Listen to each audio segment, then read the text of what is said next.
super grateful for all the guests that have come on. I'm truly humbled by the guests that we had and the people that have been willing to invest their time to come on the show and help us do something great, for manufacturing for the state of Connecticut. I'm just very, very grateful for their time. I'm super happy and grateful for my team, for Gail and Marnie and Sarah and the entire Maselli team that's helped to put this all together. I mean, it literally would have been impossible, to do it, without them. And it's been so great.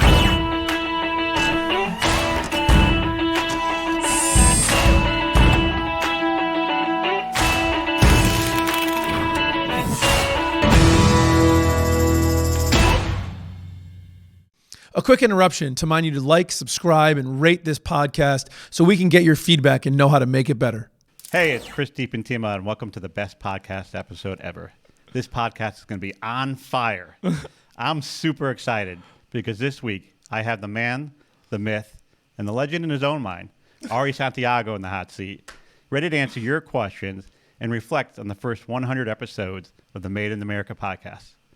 Ari, thanks for joining us today. Chris, thank you so much for having me on. This is a little bit of a turn of changes here, but I'm interested in getting it done. So thanks for coming in. Yeah, it's going to be a bit of a flip. You a little nervous? Very nervous, actually. You should be. Listen, you know how the podcast always starts. Same two questions. What do you make and why do you make it?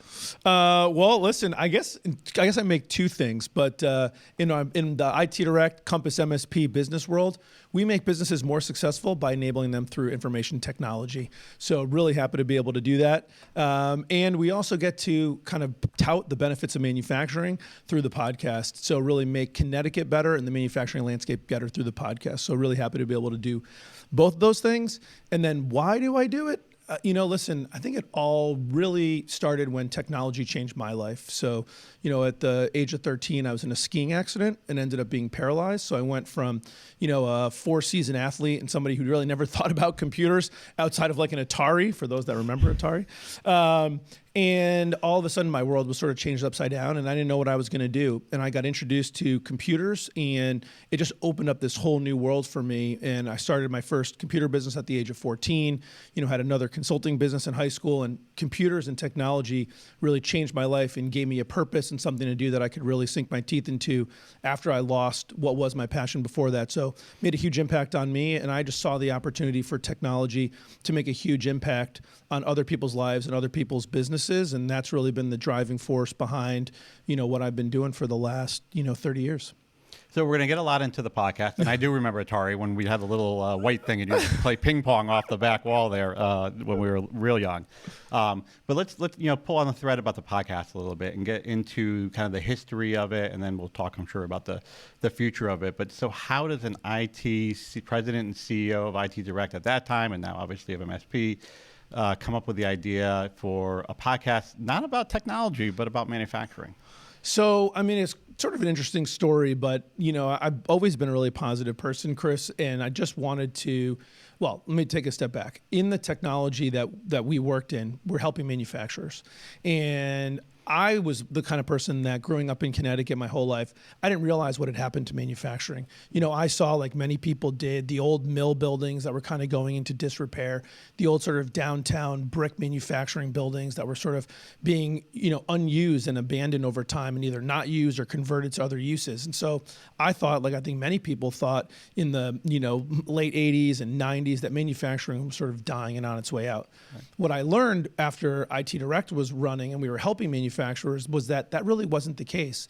That in most cases, manufacturing had just moved to industrial parks in the suburbs, away from sort of where the highways were, where you could see them, and into the forested suburbs where you could be at one manufacturing building, there could be 15 around you, and you wouldn't see it. And as we serve manufacturers, especially sort of post the Great Recession, I think about 2012, 2013, 2014, hearing a lot of manufacturers telling me that their number one challenge wasn't really finding work necessarily. It wasn't always about technology. It was a lot about workforce. Couldn't build what we needed to build because we didn't have the people to build it. And it was just such an interesting juxtaposition because I think the zeitgeist was there were no jobs in manufacturing. And so, being a networker and going to events, where there were CBIA events or, Metro Hartford Chamber events or Middlesex Chamber or whatever, I would be sharing with people what I was hearing about manufacturing. And I think the prevailing wisdom in most of these groups was, no, that's not the case. We got to be focused on, was it FIRE, right? Finance, insurance, real estate, and I don't remember what the E was, but maybe that was real estate. And so I would just push it. And more people were like kind of telling me I didn't know what I was talking about. And I knew what I was talking about. So I would encourage newspaper writers, everyone to kind of share what was going on in manufacturing. And, at one event over some drinks, I was kind of getting on my soapbox again about someone needs to get on this. And I think there was a comment that used some choice language like, if you think it's so bleeping easy to find, good news about manufacturing, why don't you go and find it? And I think in true sort of challenged entrepreneurial spirit, I was like, you know what? Damn it, I will go and find it. And I probably used some choicer language than that myself. And I just sort of committed, Chris, to doing a week of this podcast. We were going to interview somebody in manufacturing that could share the great things that were happening in manufacturing once a week for a year. And that was like 2 years ago, I guess, getting up on 2 years, right? 100 episodes. And that's what we did. And, the more we did it, the more people really latched onto it. And manufacturers, people in the manufacturing, kind of support system, people, like yourself, former manufacturer and now sort of, CEO of CBIA, people were like, my God, this is awesome. And it's helping us to get the word out. And people in sort of the workforce pipeline, whether it was trade schools or, community colleges or otherwise, we're all kind of latching onto it. And it just sort of took on a life of its own. It's been super fun and I've really enjoyed it.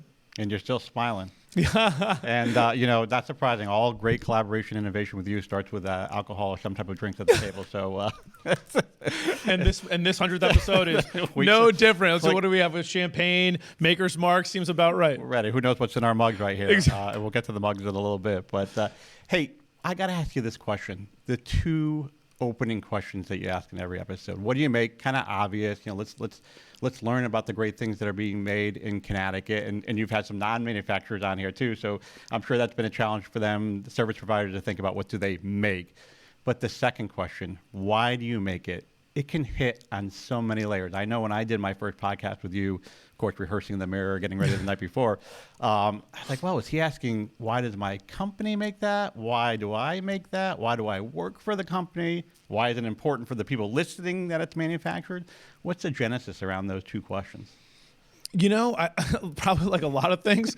I think it just sort of happened organically. We were trying to think of how could we sort of start the podcast, and everyone, especially early on, we invited clients to people that I knew to be on, so they would say yes. And it was like, everyone wanted to know, what are you going to ask me? What are you going to ask me? And I just sort of said, I wanted it to be conversational. I wanted to get people's stories out. I didn't want it to be too formulaic, like, okay, here's the 15 questions we're going to ask everybody. Right. And I thought, how could we get people's unique message out there, right? And so the what do you make, I think, really establishes how unique what we make in Connecticut is. I've said it so many times.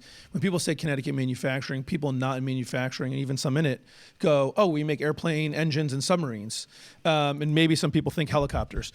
And it's so much bigger than that, so much more diverse than that. So I thought starting off with what do you make would help sort of showcase that diversity right from the beginning, where people would go right when it started, go, we make that in Connecticut. So I thought that would be, really cool. And the why, to your point, gets into so many layers, and it would really allow me to get into the conversation right off the bat. And the other kind of little secret is people are really comfortable talking about themselves because they know. Right? When I ask you, why do you do something, you sort of live the experience, so you know it. So it helped people to get comfortable right off the bat, which allowed us to kind of really get into their story. And I think that's what's made a lot of the episodes really compelling. Yeah, that's a great point. They may be just comfortable talking about their businesses and not themselves. They may be more comfortable talking about themselves and less about their business, depending on what level they are at the business. So it's really intriguing, those two questions. You learn a lot in the first few minutes of every episode. As you said, not just about the person in the business, but about the incredible diversity that we have in Connecticut. The one thing that I've talked about, it's almost tough to say we have a manufacturing group in Connecticut or manufacturing ecosystem in Connecticut. There's so many layers to that manufacturing. Has that surprised you, that diversity, that subsector, commercial products, car batteries, medical devices, aerospace, defense, all the ones we know, but so many other nuggets. Has that surprised you over the 100 episodes? It has surprised me a little bit. There was, being in the ecosystem for, many years, I think I had some sense.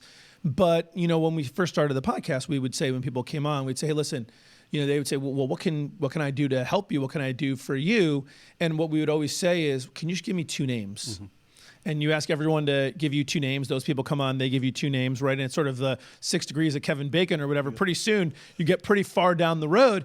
And we would have people on that invented products, like Zendex Tool comes to mind as one of the early guests, sort of this classic garage invented product just from the need of an auto body shop that, kind of took on a life of its own and now is a multi-generational manufacturing business here in Connecticut that's embraced robots and just done some really cool stuff. And it's just, it's been really great. So I think in some senses it didn't surprise me because I knew, but in other senses it totally surprised me because it was way deeper and way more diverse than even I knew about. So. And I still think it's probably diverse than I still realize today, just sitting in these 2 seats. You'll still have guests on in the future. We'll talk about the future in a little bit that will probably still surprise just you and I and every other manufacturer and leader here in Connecticut about that diversity. Let's go back a little bit. So Ari's breaking onto the manufacturing scene. He's got some clients. He comes up with this idea, this challenge, game on, about the podcast. What did you envision at that time? I know having someone in every week, but what did you envision the podcast would become? I didn't. I just, it was just one of those things where I said, let's go. Let's just put one foot in front of the other. Let's get this thing going and, let's kind of see what happens. And I think, the only thing I really wanted to do right from the beginning was I wanted to do something good. I didn't want it to just be, sort of recorded on an iPhone, shaky. We engaged, Maselli Productions right from the beginning to be able to sort of do it right, right from the beginning. So it had good production value because I wanted people to watch it and I wanted it to be interesting. We said, hey, we're going to do all the recordings in person because it's a lot better to get someone's story when you can see them and you get that comfort level of being in person versus like just doing it over the phone. We did video and audio. So we just wanted to do something that was good, that was quality, that was worthy of the stories we were going to share. And we were going to do it for a year and let the chips fall where they may.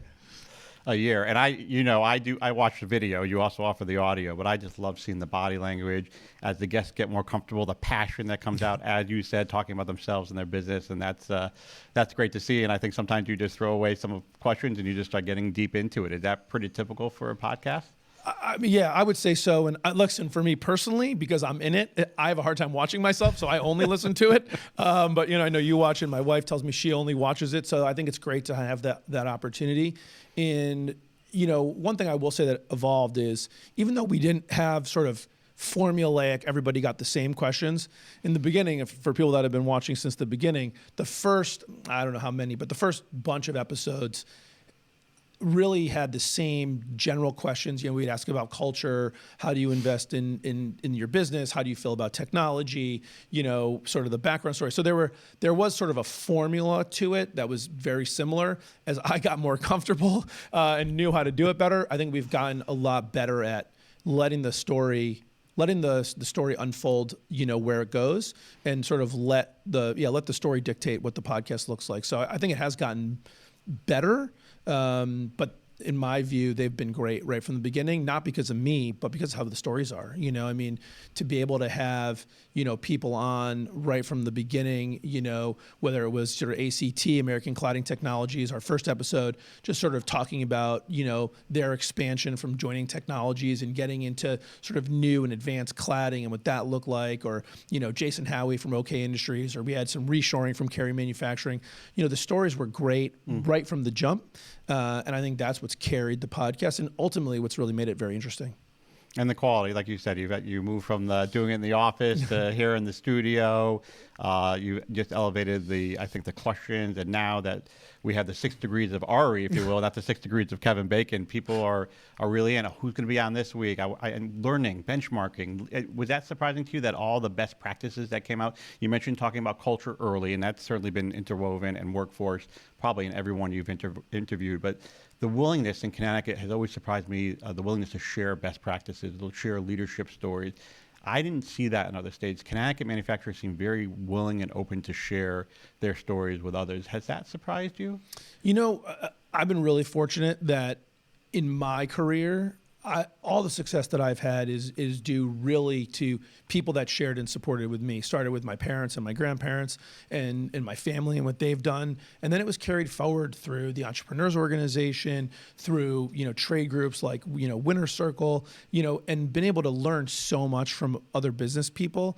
And what I sort of learned through those experiences is that given the opportunity, most business people are kind of willing to share. Connecticut manufacturing maybe stands tallest among those. And I think, you can look at examples like the Aerospace Component Manufacturers Group, which I think is known globally as an amazing, sharing group. And that, I've seen that also with, EMA, the Eastern Advanced Manufacturing Alliance, the Smaller Manufacturing Association, Manufacturer CT, the Connecticut Tooling Group. I mean, so many of these groups, they get together and what do? They have little round tables. They share information. And so to be able to get people to share on a broader scale so that people could get that share if they couldn't make it to an event, but they could listen to it in their car, or when they're going on a bike ride, or when they're working out, and sort of get that information at their own time, at their own pace, sort of like embracing the 21st century technology. I think that was always part of it. And, we've always said that we had, two stated goals. One was to raise awareness about the great things that are happening in manufacturing and really help people understand that the dark, dirty, dingy days of yesteryear are gone, and we're in the lean, green, and clean version of manufacturing. And anyone that's been in a manufacturing facility, in the last, couple dozen years, especially the last 15, has seen that stark change. And the second one was to help business leaders share information to learn and grow. And it's been like a privilege, honestly, to be able to get these great leaders to come on. And when people reach out to me and say, man, I really learned this from the podcast, or, hey, we've got some new business because they found us through the podcast, or, we got a new employee that heard about us through the podcast, like those things are unbelievably rewarding. Yeah, or I read this book because the person said it was my favorite business book, and some of the rapid fire questions that you ask folks that really are insightful. So expectations were low early. It was just game on. I'm going to prove this guy wrong that there are great stories in Connecticut. But even with those low expectations, you had some level. Has it exceeded? I mean, it's been an incredible run. Totally gone beyond, I think, my wildest dreams. My wildest dreams, And you have some wild dreams, Ari. So, I mean, to get to that level, I do have high expectations. You're a visionary. Yeah. And so it's been great to be a part of it. And, it's been really fun, and we haven't. Maybe you'll get to it, but with the pandemic hit, sort of partway through, and as I mentioned earlier, one of our core tenets of the podcast was we have to meet in person. So we've had guests who I'd love to have on, who didn't want to make the trip to the office to kind of get it done, and we've just said sorry, like that's not protecting the brand and how we do it, because we think that the audience deserves the great stories, and those come from being in person. So when the pandemic hit, it was like, like how are we getting through this? Yeah, how do you support one of the key tenets, right? You pivoted the video virtual, which were still some great interviews there, and the message was still critical. And while it wasn't in person and you couldn't, the body language was maybe a little different. We're only seeing their heads. The messaging, the sharing, the story sharing, the best practices was still there in that content. But you must have been eager to get back to in person. Yeah, for sure. I mean, that's how the studio started, right? Was because we were doing it in my office, which I liked that sort of, felt like just a conversation, and you're sitting in the office and everything fades away and it's just like having two people talking. Yep. So I like that. Unfortunately, my office was not socially distant. So, to kind of make it happen sooner and have socially distant, that's where this 6-foot table came from, and kind of making that happen. But I was really excited to get back, and I'm very proud of what we did. And you were a part of that. A lot of folks kind of came on early, and going back to Connecticut manufacturing sharing, when COVID hit, I think Connecticut manufacturing, two great things happened. We had Colin Cooper as the chief manufacturing officer, and I give Colin a lot of credit for being able to educate, policymakers to say all manufacturers should stay open, and how important that was. And I think that was hugely pivotal. And then the second thing was, to your earlier point, when we reached out to some of the previous guests and some new guests and said, hey, let's talk about COVID and how we're going to pivot and get through this. It's hard to think about this now, a year, 15 months or whatever since. It was scary. I mean, I remember when we sort of shut down, it was like the March 17th or something like that. And everyone was going home, and we talked, and I talked to a lot of people personally in other states, in this state, manufacturers and other businesses. Like, there was palpable fear. Were we going to have to lay a bunch of people off? Was the work going to disappear? Like, were orders going to dry up? And some orders did start to dry up. People started to panic a little bit, and I think getting the voices out there and having people be able to hear, I think the podcast hopefully helped a little bit with this, among many other voices that were helpful, including CBIAs, to help share, hey, we're going to get through this. Here's the plan. Here's what we're going to do. Calm things down. And I think that sharing was pivotal in getting through it as successfully as Connecticut Manufacturing did. During challenging times like that, it's always nice to have some constants, some things that you could continue to rely on. And we were all able to rely on the podcast. One of those things, while we were all maybe sitting at home at the time, all right, I'm going to tune in this week and hear what so-and-so has to say about their business or who's going to be on Ari's podcast. It is nice to have those constants during these crazy, wild times, something that we never had seen before. Did you realize that you were still providing that to some folks? It's super humbling to hear you say that. I think, if we played some small part in helping get through COVID, that's extremely, rewarding. I think, we were just focused on, like, just do our part, keep doing what we've been doing, don't let this hurdle get in the way. It was just sort of, okay, see challenge, conquer challenge. And I think we just tried to, we talked about the value of the podcast, and the sort of the guiding North Star has always been bring value to the audience. And there was an opportunity to bring the value, and I'm just so happy to be able to do it and have the great team that supported me in that. How about staying with COVID? One change or adjustment that you made on the podcast or behind the scenes that will continue now that we all return back to normal, hopefully.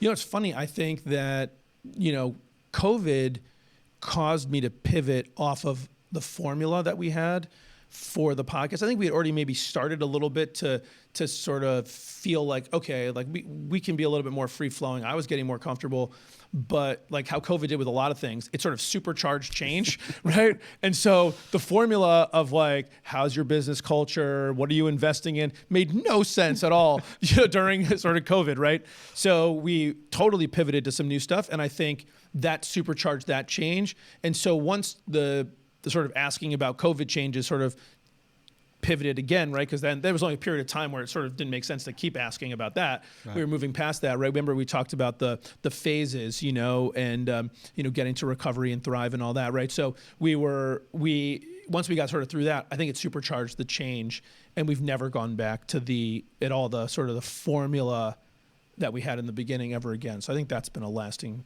change that COVID pushed through. We've all made some changes from COVID. How about any other mid-course corrections? I noticed at some point in time, as you said, you got comfortable with the manufacturers, comfortable with the questions, you started to branch out to others in the ecosystem, service providers, politicians. I think Senator Murphy was on, my predecessor, Joe Brennan. What other mid-course corrections or adjustments would you say you made? I mean, we're always trying to experiment, right? So I do agree with you that we've brought on more service providers in the later episodes than we did early on, in part because I think the challenge was pretty much to bring on manufacturers. So I wanted to sort of stay true to that. But it's also, again, about bringing value to the audience. So, I felt that there was opportunities. We had Datanomics was on just very recently. That episode was released. And as you know, I'm very passionate about technology. And I think Connecticut manufacturers need to embrace Industry 4.0 and lean into that. So to me, bringing on somebody that understands that is really helpful to educate folks who may not understand how to do that. We did do a live episode at the ACM trade show where we sort of brought it in, and we sort of did one episode that I think was comprised of, I don't know the number, 7 sort of short form, quick, sort of on scene interviews, which I thought was, super interesting. We did an episode at CCAT, in their Advanced Technology Center over on the Pratt & Whitney campus in East Hartford, which I thought was, super interesting, also. So I think we've tried to do, we've stayed true to the core, right? We bring value to the audience, share the great things in manufacturing, best practices to learn and grow. So that's 100% always the constant. But I think we've experimented with some different stuff just to keep it live and interesting. And listen, apparently our 100th episode is a whole other experiment when now I'm told I'm going to be the guest. So, the experimentation is live. We'll see. This experiment may go on longer than you want to, but it's fun having you in the guest chair. And the on-site, you going to other places has been great too. I think it's a credit to you about the expanding to the ecosystem and bringing in other guests from the ecosystem. Not only is all the things we make in Connecticut and the diversity kind of a best-kept secret, but the incredible tools that we have in the toolbox for manufacturers and for a lot of Connecticut businesses, and we'll talk about the state in a little bit. There are so many tools in the toolboxes that owners, leaders don't know about. I couldn't even name them all to you today. And you got to go to hundreds and thousands of meetings in order to find out about them. And this podcast is a way to deliver and educate folks about all those tools in the toolbox. Has that surprised you, the robustness of the ecosystem? Not so well. It did surprise me as much because I kind of knew a lot about it. Even you and I talked, about the alphabet soup. A lot of people talk about all the different programs and groups that are out to help manufacturers. So, maybe there's even more than I knew about, right? So you go, oh, wow, I didn't even know that existed, right? Like UConn Tech Park was something I didn't know about before the podcast, which seems crazy now that I didn't know about it. But, so there's so many great things, and the ability for the podcast to bring them out, I think has been an important part of what we've done. And I'll just add one thing. You mentioned, Senator, Chris Murphy. Maybe one day we'll be able to have the governor on. We had Colin on as the chief manufacturing officer. And there's really two parts of that, Chris. One of them is I want to encourage those leaders to know what's going on in manufacturing, right? Bringing them in, getting them to, when they're here off camera, I'm telling them about all the stuff, that we're learning about, and sort of encouraging them to understand how vibrant this is. So when they go back to their day job, they've got that nugget in there, which hopefully helps the manufacturing ecosystem when issues come up, right? So there's that, that piece. And on the flip side, manufacturers who I think sometimes feel, in many cases warranted, in some cases maybe not, that they're sort of beset on all sides by challenges and no one understands and no one cares. I think people do care. And so I think it was important to have people on in those, those kind of government and supporting roles so that manufacturers know that there's people out there, that do care, and hopefully bringing those groups closer together. Bridging that gap. Let's lean into the guest list just a little bit further. Some of the questions from my million viewers, one of them has been, what guests haven't you had on the show yet that you would like to have on the show, and why? Yeah, so just as a quick sidebar on that, I am aware that my team worked with you to get questions from other guests to put these questions together. So that's part of why I'm so nervous. But you should be. So guests that I haven't had on, one. I mentioned, Governor Lamont. I think they'd be really interesting to have the governor on. I think, from a manufacturing standpoint, Jim Lurie, the CEO of Stanley Black & Decker, I think would be a guest that we'd really like to have on.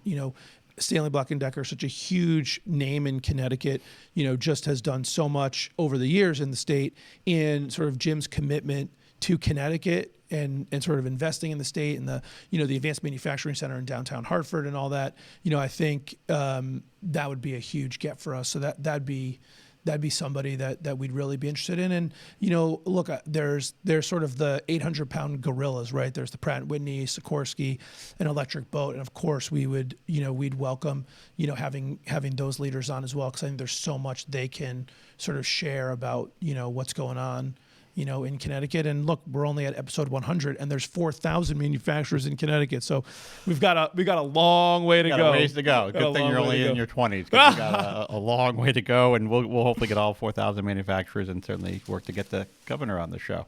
Okay, our set's falling apart. Okay, we're gonna keep going here.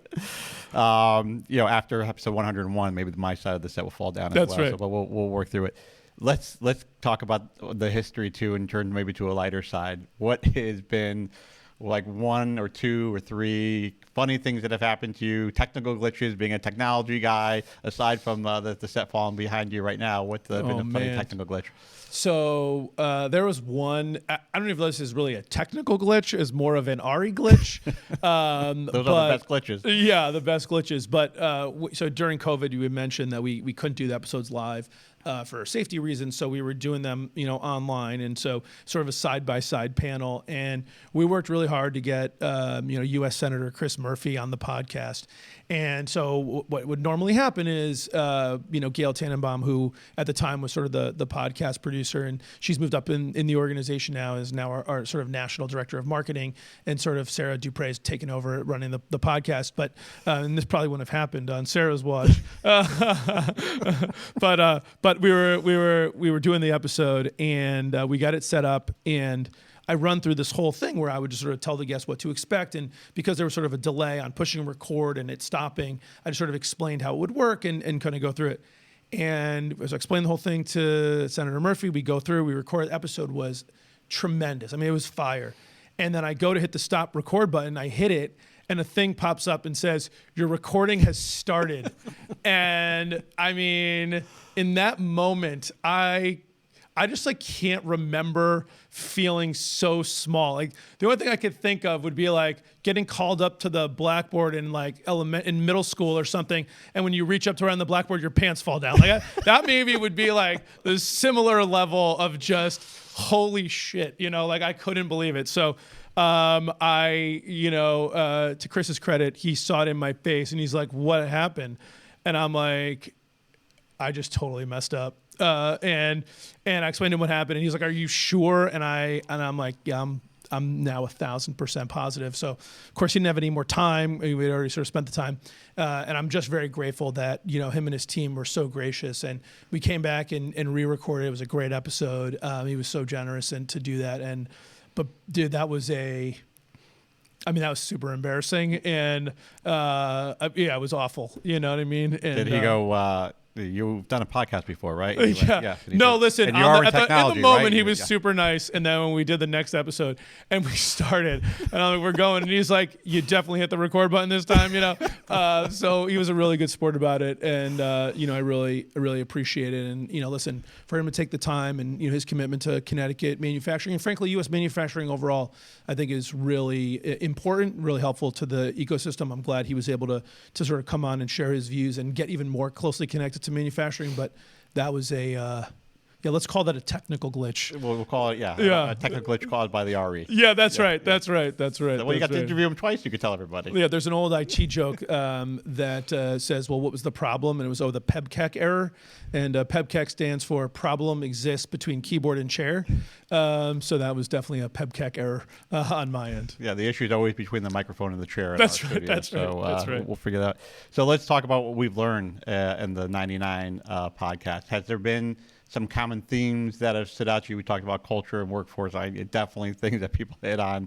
Pre-COVID, it was workforce, as Colin Cooper would like to say, were the big issues for manufacturers. But share with us some themes, kind of some golden nuggets that have come out in your mind.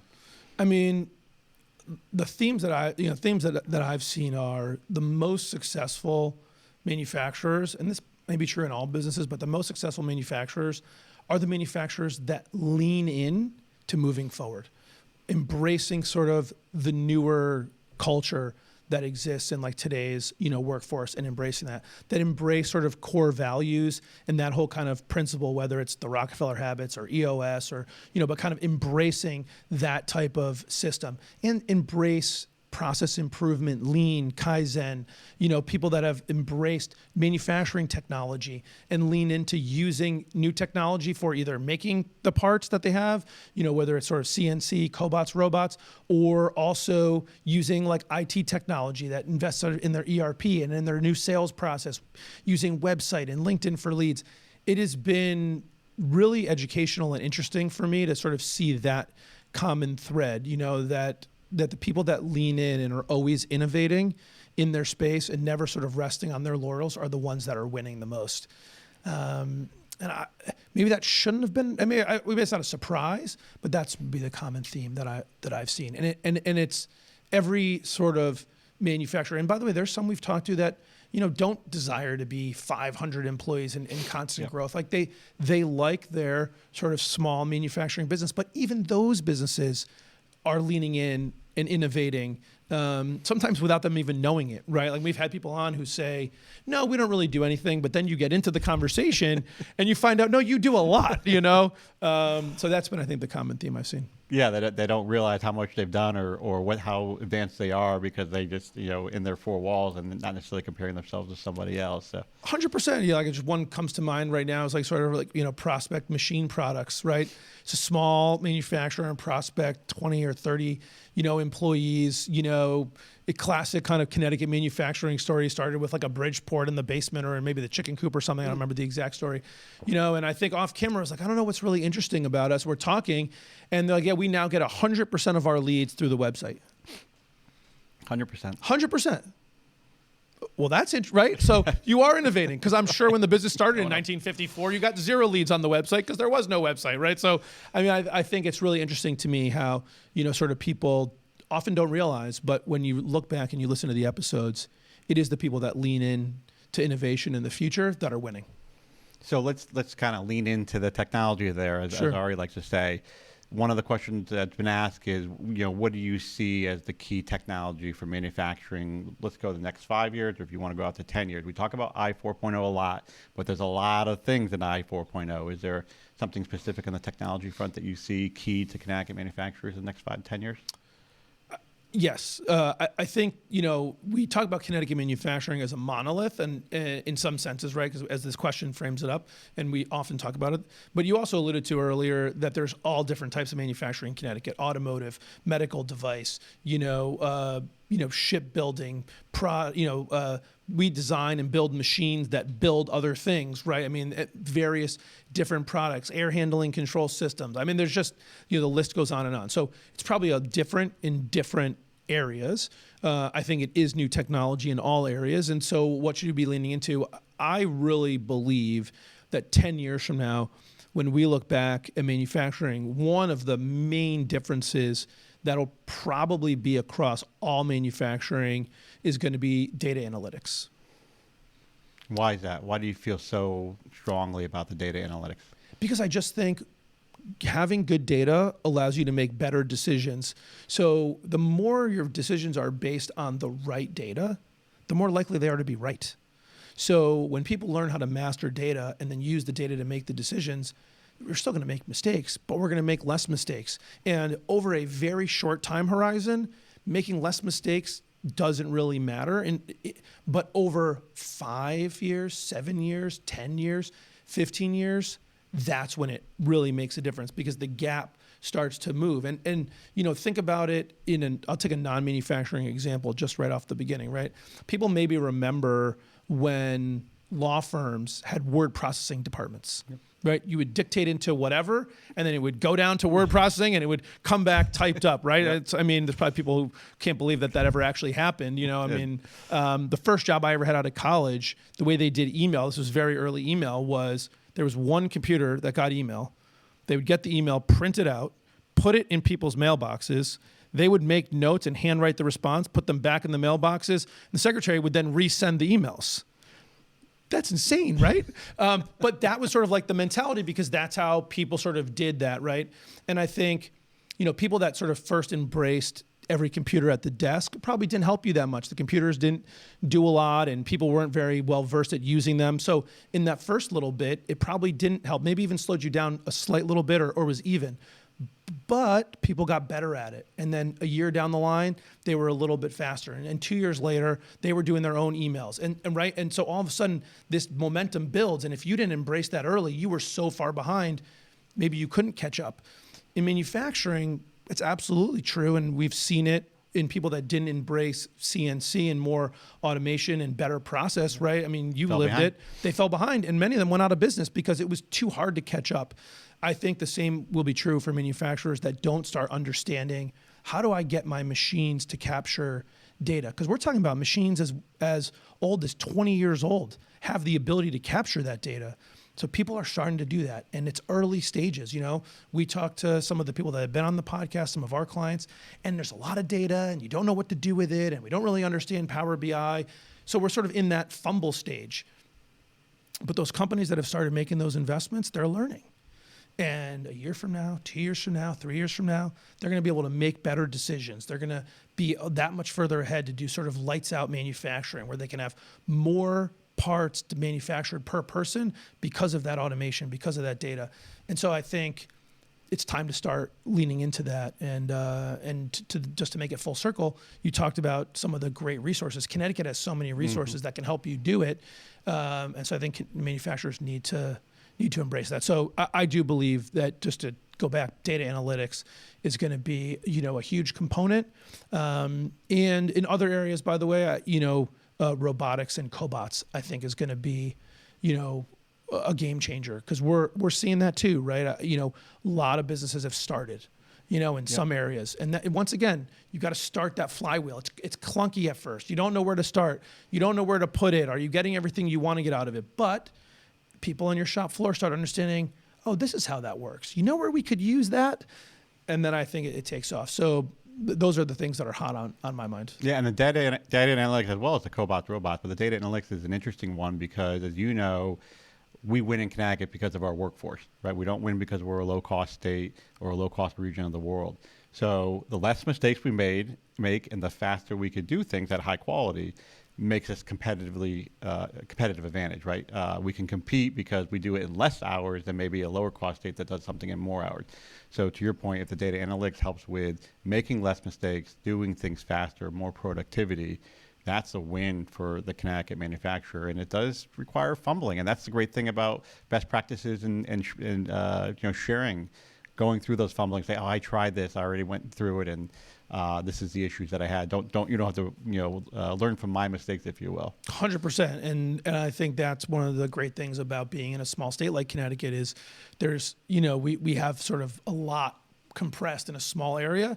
And a lot of people supporting it. 100%, I agree with you. Yes, and just to finish up on the analytics and kind of pull that final thread, if we will, as Ari would like to say, it does require that you have ways to obviously input the data and retrieve the data. And so for some of the smaller manufacturers, that usually around ERP systems or something to do with their CNC machines. So you see, obviously, manufacturers have to embrace kind of that entry level of enterprise resource businesses, systems, and things like that. Absolutely, and hopefully people are already headed down that road, right? I mean, there's just so many opportunities and options that, can be done, whether you're small, mid-sized, large, relative to what a manufacturer spends to, buy one machine to put on a line, the investment to sort of get started on this like information technology journey is modest.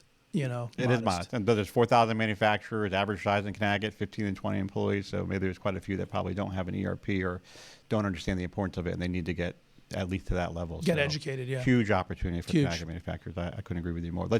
Let's talk to finish up on the podcast and just talk a little bit about Connecticut in a second. But 5 years from now, we talked about what the technology maybe that's most important. Where do you see the podcast going in the next 5 years? What does it look like if you were to close your eyes and Ari's 5 years older and Chris isn't in the host chair anymore? What's it look like? I wish I had like a super clear vision of that. I don't. I really, all I think about, honestly, is what do we have on our next guest coming up? And are we continuing to stay true to bring value to the audience by sharing the great things that are happening in manufacturing and giving the opportunity for people to share experiences that learn and grow? And I just want to keep doing that. And, we have a continuous improvement, podcast meeting every month where we talk about, hey, how's it working? What could we do better? And what could we change? So you could count on there will be changes. I don't know what those changes are, but we're going to constantly be innovating and making it better. I have every intention at this point, it will be around in 5 years, and it'll probably be a little different than it is, but it will still be focused on bringing value to the audience. The change is good. Embrace it, plan, do, check, act, adjust, as they say. PDCA, that's right. PDCA is the adjust. Why are you such a believer of change? Why are you so embrace it so much in your personal life and your business life? I see it.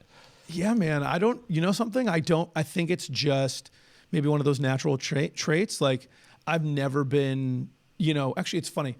I in some ways I embrace change like relentlessly. And in other cases, change makes me uncomfortable, like sitting on the other side of this table. That's my chair, Chris. So it's funny, but I've always been somebody that always wanted to improve and get a little bit better. It's been something that's, driven me from, the very beginning, right? It's what makes you want to go to the batting cage. It's what drives you through sports practice and what drove me to kind of keep making the business a little bit better and the podcast a little bit better. And, so Yeah, natural instinct, I guess. Yeah, if you look at a lot of the great leaders, and some of them you've had on the podcast, many of whom you've had on the podcast, a lot of them do embrace change. I think sometimes the staff will call us the hurricane or the tornado. We come in and make a mess out of everything and change it, and then we leave and say, hey, can you guys make this work? I'm sure you do that in your CI meetings for the podcast, but I'm sure that I do. It is a trait. It is a trait of some of the great leaders, just to not accept the status quo, keep pushing forward. Yes, we do drive some people crazy, and I'll apologize to your staff for you. Thank you. But it's a great trait to have. One more thing on the podcast itself that I just want to ask you, which was, I'll say, we don't want to do favorites necessarily, but what's kind of one of your favorite moments, and not the funny side, but favorite stories that was told, favorite line, favorite that you always ask people, favorite book that you've read, favorite phrase. What's one of the favorites that you've taken away? You don't have to give us the name of a person, but kind of a concept. I think that for me, some of the really cool stories that have come out of it is just how so many people have embraced manufacturing after doing something different. And maybe that resonates with me because I grew up in that generation, elementary school in the 80s, high school in the early 90s, college in the late 90s, right? So it was sort of, coming of age when the internet was sort of coming of age, and, the first thing I remember about business was like .com, Windows 95, like everything was sort of computers and, sort of, the revenge of the nerds type of a thing, right? And so I grew up in a time where manufacturing wasn't on the radar, right? And certainly lawyer, doctor, finance, and then maybe eventually sort of IT nerd became sort of the cool thing to do. And to talk to so many people who went down that road and were unsatisfied and then got reintroduced to manufacturing in Connecticut, either through a family business or just a fluke chance, and just see how they light up in their passion for it. I think that's been some of my favorite moments. I can look at people's eyes when they tell their stories, and when I see the light behind their eye, that's cool, man. I really like that, and I guess it's fun to see other people's passion. And so I'm just thinking of a number of the stories that sort of come through, and whether it was pride in taking over the business and moving it to the next generation. We've had third, fourth, fifth, sixth generation businesses on the podcast, people that came back to it. Those are the parts that I think I really that I really liked. It is a passionate industry. Maybe all are, but it is a passionate industry with just great stories. Yeah, it is, and people have been awakened to the joy of making something with your hands.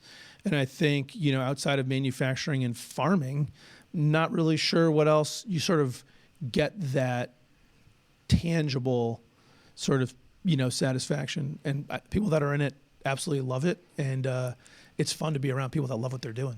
They do. And I find it interesting how sometimes the outside world puts manufacturing in a little bit of a box. It's like, oh, you make something, that's all you know. You know kind of your world of manufacturing, but you don't know the bigger world. And now look at I'll call it the revolution 2.0 that we're seeing in Connecticut. Colin Cooper leaving manufacturing, chief manufacturing officer. Kelly Valeris leaving manufacturing, and now will be the head of the Office of Workforce Strategy. Manufacturing people kind of infiltrating other areas, if you will, because the practices they learn in manufacturing can be transportable and are just really sometimes second to none. It's just some great characteristics and traits in manufacturing that I learned. 100%. And you mentioned the PDCA, which, all manufacturers probably know about that, Plan, Do, Check, Act. I've embraced in the IT business some of the stuff I've learned over the years about sort of lean and Kaizen and continuous improvement and, using those methodologies and making them part of my non-manufacturing business because they're so great. So I absolutely think that, you can sort of fake it a little bit in the service business, right? You can't fake it in manufacturing, right? It either measures up or it doesn't measure up. It's either right to the 100,000th or it's not right. And there is the margin for error is infinitesimally small, which demands precision and quality. And that's useful in every walk of life, I think. Yeah, absolutely right. Very definable, very useful. I teach my kids 5S. Go 5S your room. Go 5S the garage. Come on, help me out here. It could be used anywhere. And continuous improvement, as you said, applies to all processes, all people. Not manufacturing specific. If you're making your kids 5S their room, they're burning you in effigy. They probably are. They probably are. They may not want to get into manufacturing after this, but they'll be very organized. That's right. Let's just pivot to Connecticut a little bit before we get into the rapid fire. Sure. You talked about one of the tenets for why you did this, raising awareness for about manufacturing and its importance in Connecticut. You've been very vocal in general, even beyond manufacturing, about opportunities in Connecticut, things that we could do different, things that we can do better. Chris, be more positive. Let's get more optimistic out there. What do you see? Let's start with the biggest challenge. What do you see as the biggest challenge for Connecticut right now today? Getting out of our own way. We are our own worst enemies, aren't we? I mean, listen, for sure. Agree with you 100%. Right. I mean, that's it. I think that thoughts are things. We get what we think about. And there's so many great positives. We need to lean into those positives and build on them and not sort of get into the, keep up with the Joneses, right? I mean, look, benchmarking is important. So I'm not being Pollyanna-ish about it. But, benchmarking is a point in time, you get it, and then you sort of make progress. And I think constantly worrying about not being where you want to be is preventing us from getting where we want to be.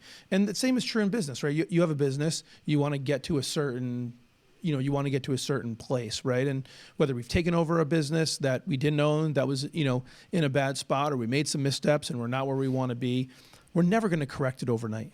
So we got to pick a distance out in the horizon that we want to get to, and then we just go back and sort of focus on what's the next step. Make a step, celebrate that success. What's the next step? Celebrate that success, make the next step. If every time you make one step, you go, my God, but I'm still not the rest of the 100 steps there.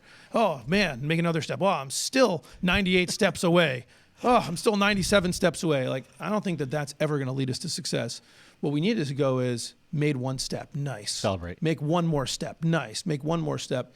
And if we do that over a much shorter period of time than we think, we'll have made huge strides and huge progress. And there's a lot to be excited about right now. I think post-pandemic, right? Take advantage of, people moving into Connecticut. Housing market's the strongest it's been in 2 decades. There's momentum. Are there bad things that are happening? Are there things we wish that the legislature wasn't talking about? Are there bad ideas? Absolutely. But there's always going to be, headwinds or whatever, but there's so many positive things. And if we can focus on those and build on them and just make one more step, I think that's hugely important. We let perfection be the enemy of good too much, you think? Yeah, or we just let the fact that we're not where we want to be. I mean, it's, we let not all progress overnight, and there's just, like I said, so many, wonderful things that are happening in so many different areas that we should be, leaning into, whether it's, the continued buildup of submarines, which has been hugely important, a wind farm, being built off the coast of Connecticut, and sort of Eversource and other companies leaning in to try and develop more supply chain, here in Connecticut, whether it's, our ability to feed the aerospace industry and grow that. Medical devices are just crushing it, in Connecticut. You just see it all the time. We've got so many, wonderful things that we're doing here. We should just lean into those and get more of that and not worry about it, but not worry so much about the things that aren't going the way we would like.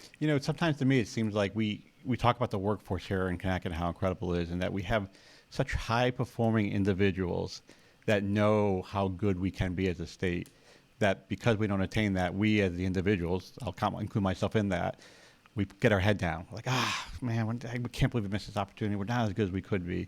And your point, it's walking with the head up and saying, yeah, but look what all we've done to this point. And hey, there's more opportunities, so we could even be better and taking advantage of those opportunities. 100%. And I'll use the opportunity real quick to just make like a New Englandish sports comment here.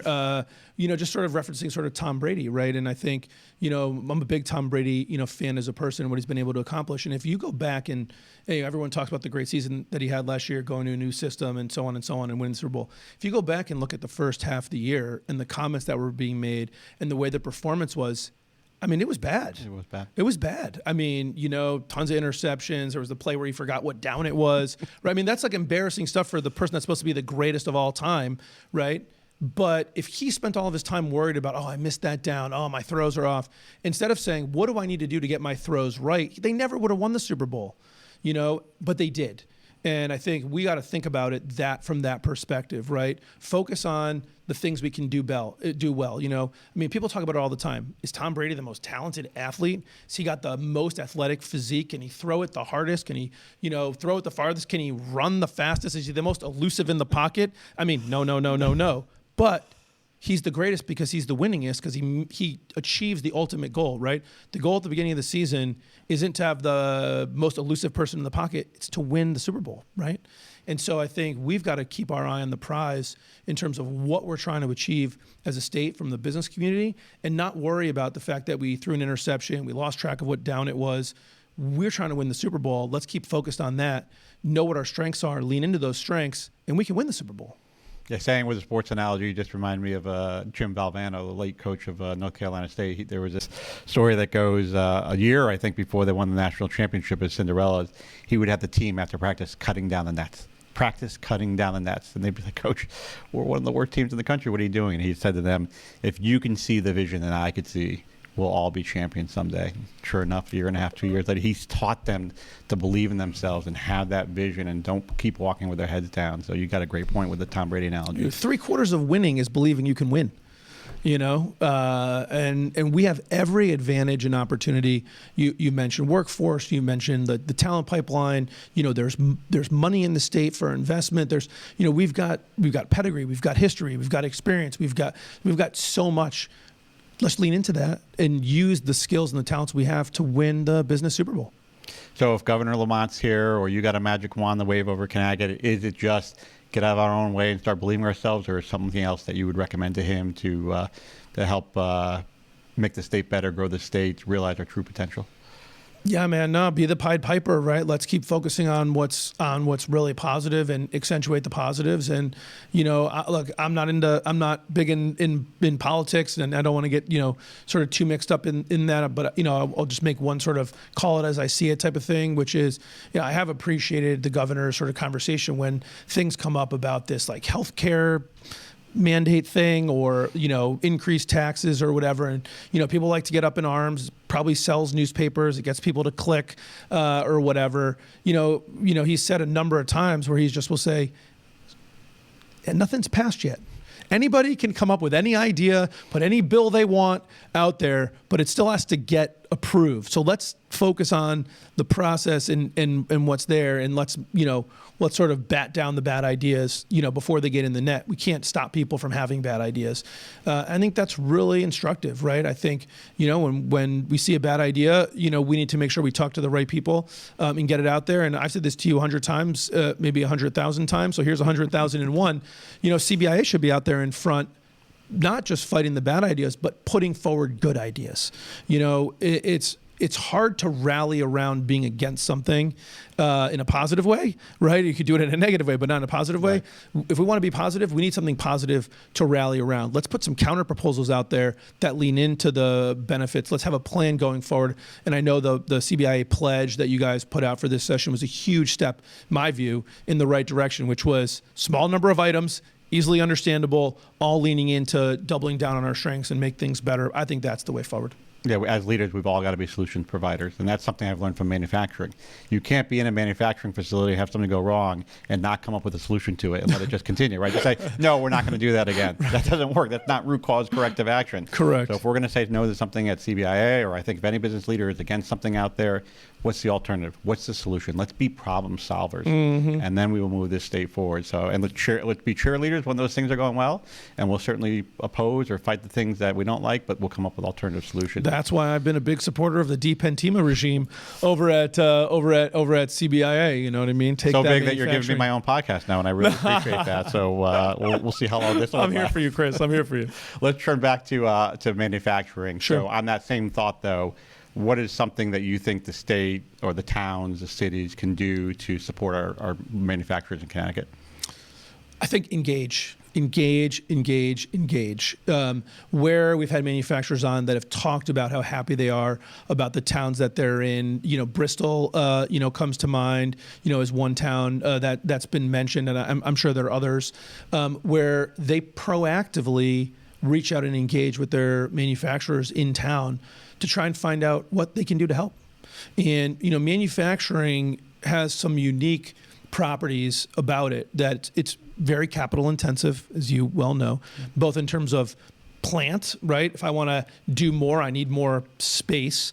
And also I got to buy the machines, and machines can cost 50, 75, 100,000 up to $1 million or more before I even get one part made.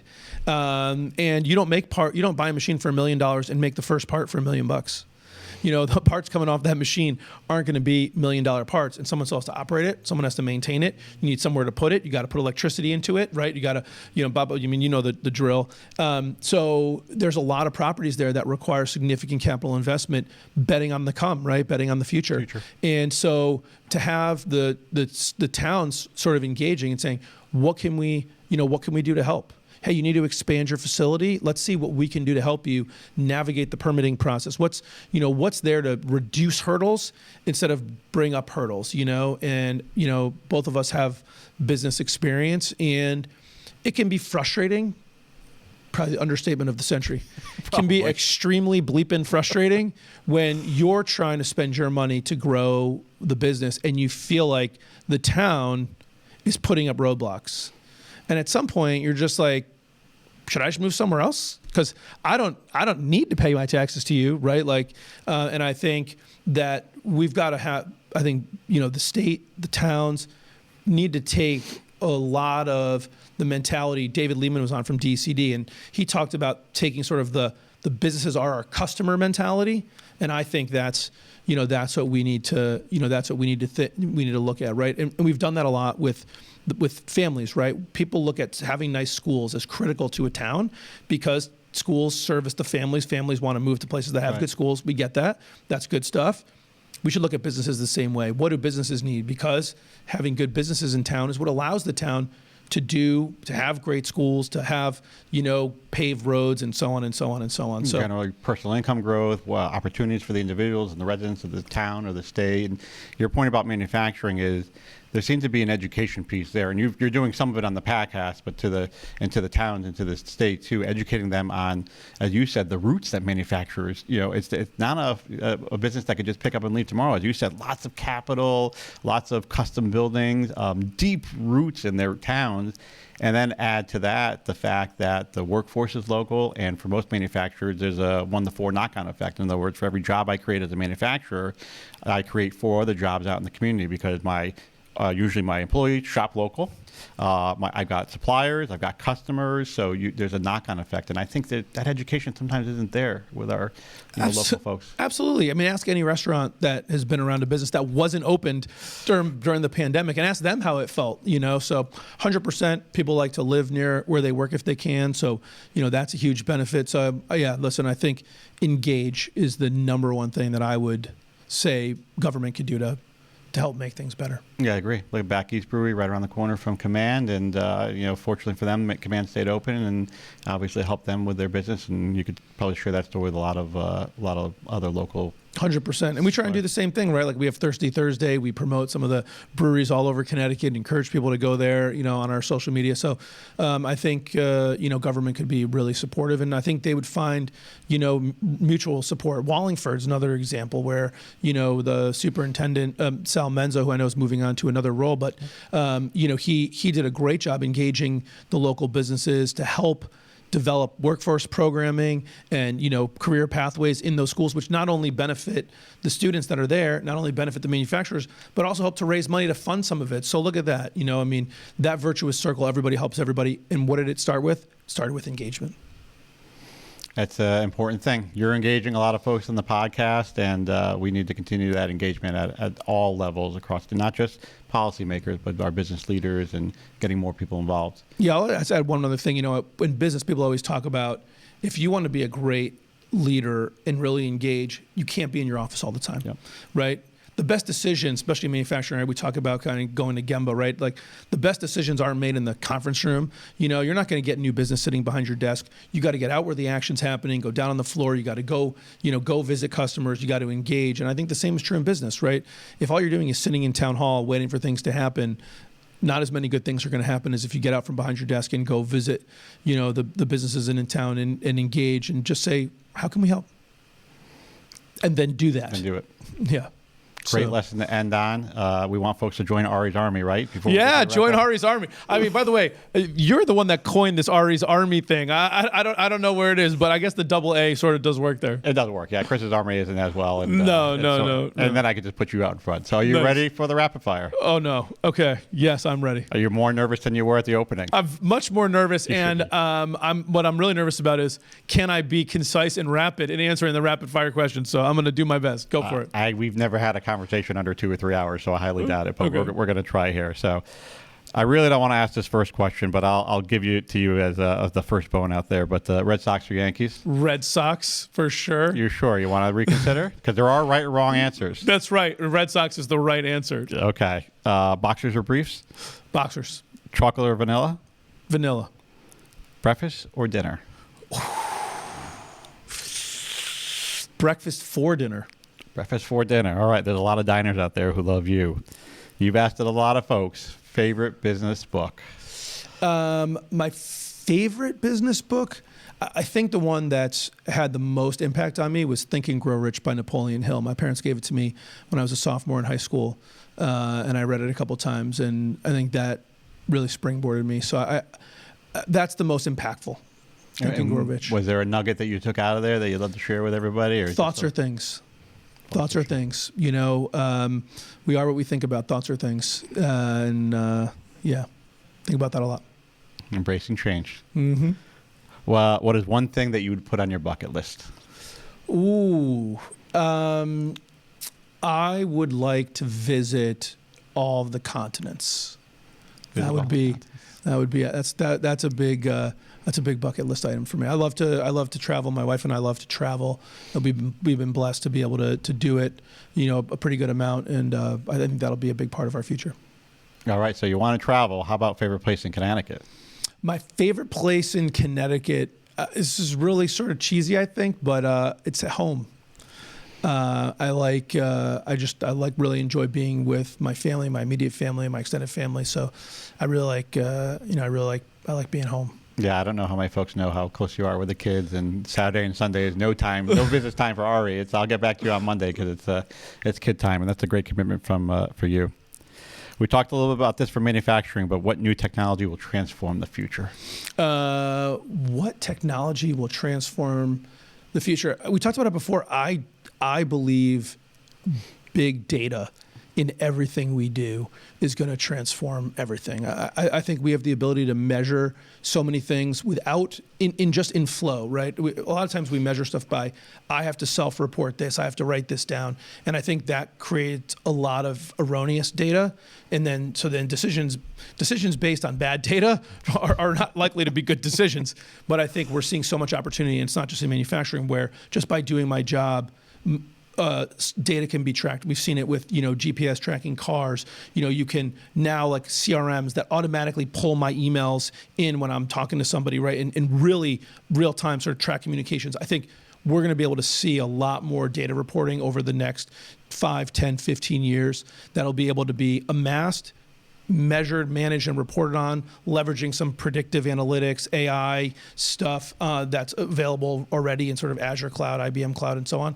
I think that is going to be transformative, over the next, decade. We're seeing in the sports arena, right? Yeah. It's all about predictive analytics and the books, and sometimes you want them to throw the computer out and just manage the game, but it's huge, obviously, in baseball and in a lot of the sports now. Yep. Data analytics.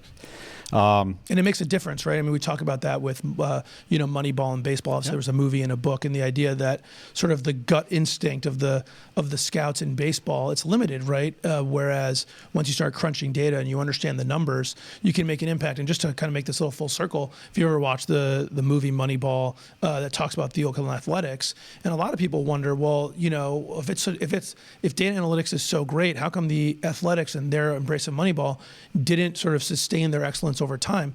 And I got one simple answer for you, because everyone else started doing it. They caught up. Right? So then, teams like the Boston Red Sox embraced analytics and had money. So like now you're just at the double thing. And that goes back to our conversation about manufacturing, which is if you don't start embracing it now, and you don't start gaining that advantage when you're small and you can understand it, where small businesses can move and be more nimble and kind of get those advantages sooner, and you wait until the big businesses have already embraced it, then you're totally screwed, because now they've got the money and the advantage. So I think it's a big part of Connecticut manufacturing history, future rather, and we need to embrace that. Yeah, don't wait long. Yep. Bad data in, bad decisions out. All right, this is a very intellectual one, but if you could be any animal, which animal would you be and why? A lion. Lions are always been my my favorite animal. So I think I'd be a lion. I thought it was my eyes, but now I know why you're so in love with me, because I'm born in August, not Leo. Glad to hear that. There you go. You could, and we'll stay with the lion and the coolness. But on a scale of 1 to 10, how cool are you?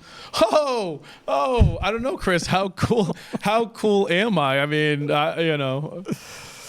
do I really have to answer that? Well, it was asked, so 10. 10. Okay. I figured you'd get a little ego there, so I'm going to help take that down.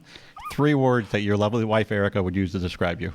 Oh my goodness. 3 words Erica would use to describe me. I think she would say hardworking. I know that's like 2 words, but I think one phrase, right? Yeah. Hardworking.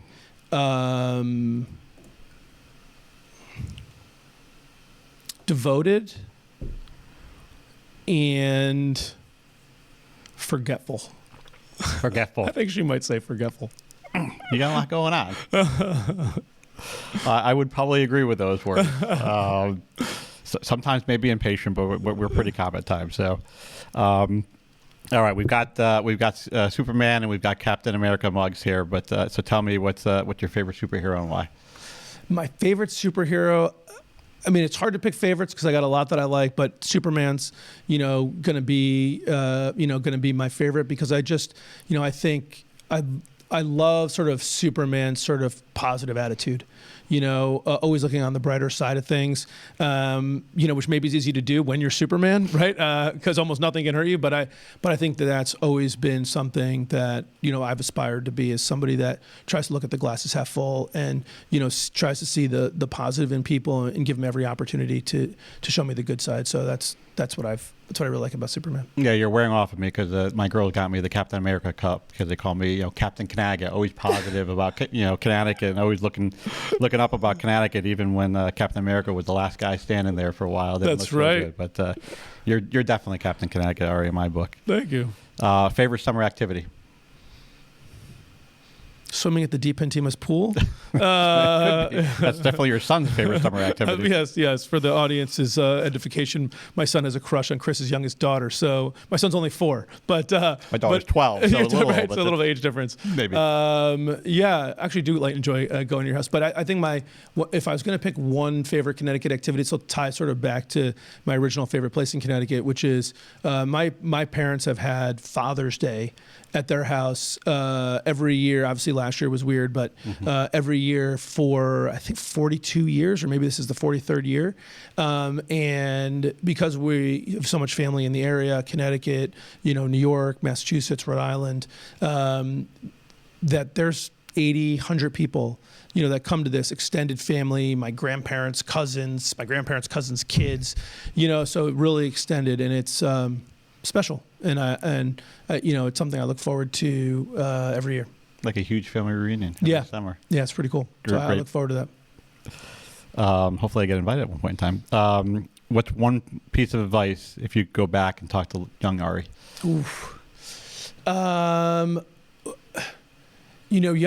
think it took me a long time to learn how to learn. I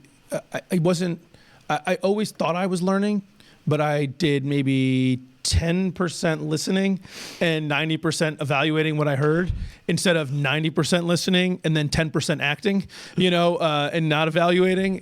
I was so fortunate to have so many people in my life who knew and still know so much more than I do, who are willing to just sit down with me and answer questions. And it's been one of the great joys of the business that I've been in, which is getting to talk to so many business leaders, and so many of them being so much more successful than me, and them being willing to go out to dinner, go out to drinks, and share their story with me. And so I've heard so much, and it took me a lot of years of not truly listening, that if I look back now, if I had started listening 10 years before I did, I'd be a lot further along, and have made so many fewer mistakes. So that's what I would tell young me is listen more, punk. Listen more. So some people say there's a life we learn, and then the life we live after we learn. And my response to that has been, no, there's only one life. It's a learning life. That's right. Constantly learning and doing things. So I think, so with that in mind, if you were to rewind the clock, go back in time, either personally or relative to the podcast, what's one thing you would do differently? I mean, I think that learning's a big part of it. I think that I had a fear of mistakes, and fear of mistakes can be paralyzing, because it's impossible to change. It's impossible to grow, without making mistakes, right? And I'm helping my daughter learn how to ride a bike right now, right? And if she's unwilling to fall, she's never going to learn how to ride a bike. Or if I'm unwilling to let her fall, she's never going to learn, how to ride a bike. And I think for a long time, my fear of making a mistake, kept me from doing things. Fortunately, I'd gotten past that by the time the podcast, came around. But, kind of embracing that, hey, mistakes are going to happen. We're going to learn from them, and we're going to embrace that change and not make the same mistake over and over again, was so liberating, and helped that growth happen so much faster, enabled me to trust the team around me, who in so many ways are so much better than I am, which has only helped to have better services, better products, better podcasts. So I think that's what I would do differently. I'd let go of that fear sooner, and sort of embrace that mistakes are going to happen. And the key isn't not making them. The key is changing them, correcting, and not making the same one over and over again. Yeah, learning from learning, yeah. And having that ecosystem around you that lets you fail and learn from it. If you could do one job, one thing aside from what you currently do, and you can't be me, what would it be? If I could do any job, I have a lot of things that are coming to mind right now, Chris. It's only a 2-hour podcast, Ari. We gotta put it down. I could do anything. No, snap my fingers. It's anything that I want to do. Snap your fingers. I think I would have really, really enjoyed, being a star player on the Boston Red Sox. Like a star baseball player. Infielder, shortstop. I would have loved to have been a star shortstop with like a strong bat. Not like a cleanup, but like maybe a, second in the lineup. Feisty guy at the top of the order, following pitchers off. Just getting out there, with some speed, strong arm, flashing the leather. I would have really enjoyed that. You've had a few guests on who wanted to be ball players. I know my predecessor, Joe Brennan, wanted to be center fielder for the Yankees, and you've had some others on. I guess we're all still boys. That was my, that was my dream as a kid. It feels obviously super impossible, but if I could just snap my fingers, that would be it. And winning Game 7 of the World Series at home, that'd be. I could see that in my mind. That'd be pretty amazing. We all did that in our backyard all the time, right? Exactly. To finish up here, tell us something that you've learned from the 100 podcasts. One piece of advice that you'd give the audience. Don't be afraid to start doing something new. Take that leap, huh? Take that leap. And how would you help them? How would you encourage them, nudge them? Just do it, man. Just Nike that thing. Rip it off. Just like, get going, and don't let the perfect be the enemy of good enough. I'm not saying just leap without thinking, but, we could get too kind of enamored with every little last thing sort of, being perfect. And I think it's more important to just sort of get it out there and make it better. And if anyone goes back and listens and sort of, if you watch those first episodes of the podcast, I go back, the camera lighting isn't quite as good. Some of the audio, wasn't quite right. The questioning isn't what it needed to be. But the only way to make it better was to sort of make that first contact and then, start looping, right? The PDCA. And like we talk about now having, monthly continuous improvement meetings. We were having multiple times a week improvement meetings, in the beginning to really loop faster. And I think that's something I would encourage anybody in anything they want to do in life is when you have an idea, spend a modest amount of time thinking about it. If the purpose is a worthy purpose, just get going, just get moving, and the rest will take care of itself. Words of wisdom from Ari Santiago. Any last words that you want to share with the audience? Anything that we didn't want to cover? Listen, I would just say this, that I am super grateful for all the guests that have come on. I'm truly humbled by the guests that we had and the people that have been willing to invest their time to come on the show and help us do something great, for manufacturing and for the state of Connecticut. I'm just very, very grateful for their time. I'm super happy and grateful for my team, for Gail and Marnie and Sarah and the entire Maselli team that's helped to put this all together. I mean, it literally would have been impossible, to do it, without them. And it's been so great. And I would be remiss if I didn't sort of also mention you, Chris, for coming on and agreeing to do this. And, the podcast has led to so many things I didn't expect. One of them is developing great friendships. And, you're at the top of that list. So it's been great. You have made some incredible friends through this podcast, people who you didn't know before.